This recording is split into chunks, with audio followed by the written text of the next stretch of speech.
வணக்கம் மக்களே. இப்போ நம்ம துவாரகாவா வந்துட்டோம். பிருந்தாவனம் போய்கிட்டு இருக்கோம். அதாவது கிருஷ்ணர் பிறந்த இடம்னு சொல்லுவாங்க இல்லையா, அதை நோக்கி இப்போ போய்கிட்டு இருக்கோம். நைட் ஆயிடுச்சு, மணி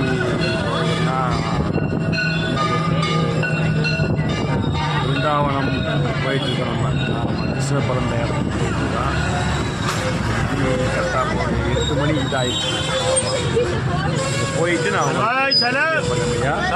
வண்டியில் போயிட்டுருக்கேன். எந்த வண்டி சொன்னால் இது ஃபுல்லாக அந்த ரிக்ஷா வண்டி இல்லையா, அந்த ஏரியாவில் வந்து பார்த்திங்கன்னா ஃபுட்பால் ரோடுக்கு வச்சுருப்போம்ல, அந்த பேட்டரி வந்து சார்ஜிங் அந்த வண்டி தான் இங்கே ஃபுல்லாமே வந்து பார்த்திங்கன்னா ஆள் ஏற்றி போகிறாங்க. ஆமாம், செல்லி ஏற்றி போகிறாங்க. 10 பேர் அது வண்டி உள்ளே உட்காந்து வச்சு ஆமாம் ஜாலியாக போயிட்டுருக்காங்க. ஆமாம், அதெல்லாம் வேடிக்கை வந்து போகலாம்.